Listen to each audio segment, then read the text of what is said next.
नमस्कार दोस्तों, आज मैं आपको गणगौर व्रत की कथा बताती हूँ।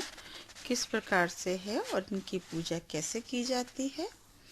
तो मैं बताती हूँ। ये व्रत चैत्र शुक्ल तृतीया को किया जाता है। इस दिन सधवा स्त्रियाँ व्रत रखती हैं। कहा जाता है इस दिन भगवान शंकर ने अपनी अर्धांगिनी पार्वती जी ने तमाम स्त्रियों को सौभाग्य वर दिया था। पूजन के समय मिट्टी की गौर बनाकर उस पर चूड़ी, महावर, सिंदूर चढ़ाने का विशेष फल है। चंदन, अक्षत, धूप, दीप नैवेद्य से पूजन करने, सुहाग सामग्री चढ़ाने तथा भोग लगाने के नियम हैं। इस व्रत करने वाली स्त्रियों को गौर पर चढ़े सिंदूर को अपनी मांग में लगाना चाहिए। गणगौर की कहानी इस प्रकार से है। एक समय भगवान शंकर नारद पार्वती जी को लेकर पृथ्वी पर घूमने चल दिए। भ्रमण करते हुए तीनों एक गांव में पहुंचे। उस दिन चैत्र शुक्ल तृतीया थी। गांव के लोगों को जब शंकर जी के आने की सूचना मिली तो धनी स्त्रियां उनके पूजनार्थ नाना प्रकार के रुचिकर भोजन बनाने में लग गई। इस कारण से उन कुलवंती स्त्रियों को आने में काफी देर हो गई। दूसरी ओर अकुलीन निर्धन जो घर की स्त्रियों ने जैसे बैठी थी वैसे ही थाल में हल्दी, चावल, जल लेकर शिव पार्वती जी की पूजा की। अपार श्रद्धा भक्ति में निमग्न इन स्त्रियों को पार्वती जी ने पहचाना और उनकी भक्ति पूर्वक दी गई वस्तुओं को स्वीकार कर उन सबके ऊपर सुहाग रूपी हल्दी छिड़क दी।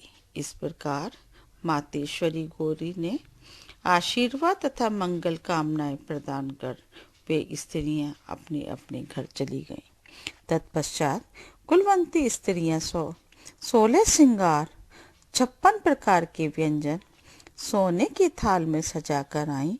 तब भगवान शंकर ने शंकर व्रत करते हुए कहा, पार्वती जी, तुमने तमाम सुहाग प्रसाद जो साधक स्त्रियों में बांट दिया, अब इन सबको क्या दोगी?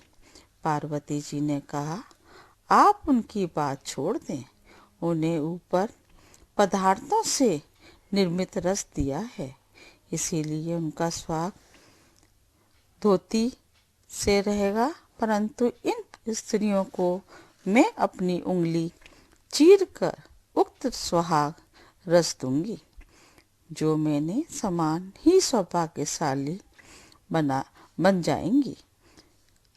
अस्तु इस कुलीन स्त्रियां शिव पार्वती जी का पूजन कर चुकी तो देवी पार्वती जी ने अपनी उंगली चीर कर उनके रक्त को उनके ऊपर छिड़क दिया और कहा, तुम सब वस्त्र धारणों को परित्याग कर माया मोह से रहित हो तथा तन मन धन से पति सेवा करना, तुम्हें अखंड सौभाग्य की प्राप्ति होगी।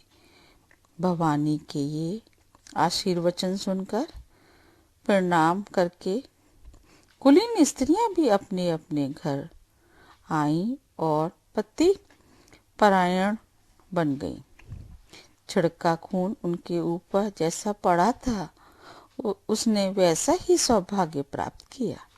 इसके पश्चात पार्वती जी ने पति की आज्ञा से नदी में जाकर स्नान किया, बालू के महादेव बनाकर पूजन किया, भोग लगाया, दक्षिणा करके 2 कणों में प्रसाद खाकर पार्वती जी मस्तक पर टीका लगाया। उसी समय उस पार्थिव लिंग से शिव जी प्रकट हुए और पार्वती जी को वरदान दिया, आज के दिन जो स्त्रियां मेरा पूजन और तुम्हारा व्रत करेंगी उनके पति चिरजीवी रहेंगे, अंत में उन्हें मोक्ष मिलेगा। भगवान शिव ये वरदान देकर अंतर्ध्यान हो गए। तत्पश्चात पार्वती जी नदी तट से चलकर उस स्थान पे आईं जहाँ पर पति देव तथा ऋषि परिवार नारद छोड़कर गई थी। शिव ने विलंब के कारण पूछा तो इस पर पार्वती जी ने उत्तर दिया, मेरे भाई भावज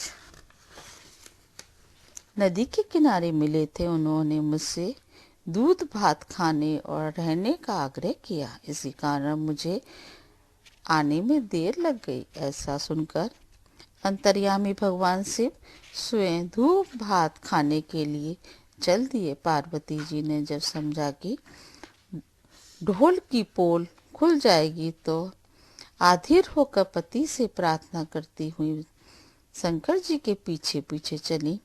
पार्वती जी ने जब नदी की ओर देखा तो पाया कि एक सुंदर माया का महल बना हुआ है।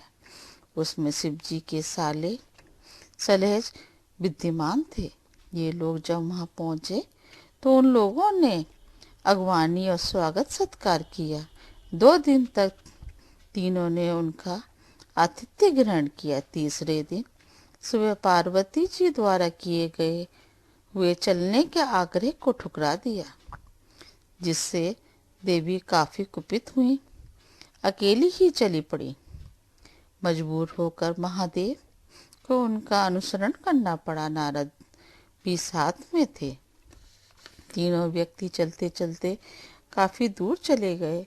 सायंकाल होने पर शिवजी ने बहाना किया कि मैं तो तुम्हारे मायके में अपनी माला ही भूल आया। इस पर पार्वती माला लेने को तैयार हुई, किंतु शिवजी की आज्ञा से ना जा सकी। नारद जी वहां गए।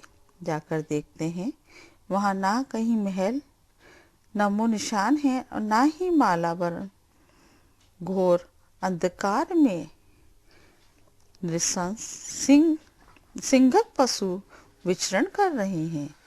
इस अंधकरण पूर्वक डरावने वातावरण को देखकर नारद बहुत आश्चर्यचकित हुए। तत्क्षण अचानक बिजली की चमक से वृक्ष पर टंगी माला दिखाई दी।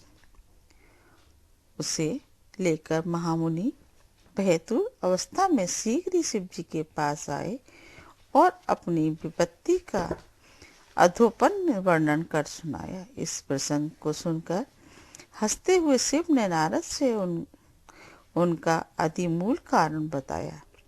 हे मुनि, आपने जो कुछ भी दृश्य देखा वे पार्वती जी की अनोखी माया का प्रतिफल है। वे अपने पार्थिव पूजन की बात को आपसे गुप्त रखना चाहती थी, इसीलिए उन्होंने झूठ बहाना बनाया था। फिर उस असत्य को सत्य करने के लिए उन्होंने अपने पतिव्रत धर्म की शक्ति से झूठे महल की रचना की। इसीलिए सच्चाई को उभारने के लिए ही मैंने माला लाने के लिए तुम्हें दोबारा उस स्थान पर भेजा था। ऐसा जानकर महर्षि नारद ने माता पार्वती के पतिव्रत प्रभाव से उत्पन्न घटना के मुक्त कंठ से प्रशंसा की। जहाँ तक उनके द्वारा पूजन की बात को छुपाने का सवाल है, वह भी समाचीन ही जान पड़ता है, क्योंकि पूजा छिपकर ही करनी चाहिए। मेरा ये आशीर्वाद है कि जो स्त्रियां इस दिन को गुप्त रूप से पति का पूजन कार्य संपादित करेंगी, उनकी कृपा से समस्त मनोकामनाओं की पूर्ति होगी तथा उनके पति भी चिरजीवी होंगे। चूंकि पार्वती जी ने व्रत को छिपाकर किया था, इस परंपरा के अनुसार आज भी पूजन के अवसर पर पुरुष उपस्थित नहीं रहते हैं। अगर यह कहानी आपको पसंद आती है तो आप दूसरों के साथ भी शेयर कीजिए और मेरे चैनल पर लाइक और सब्सक्राइब करना ना भूलें। धन्यवाद।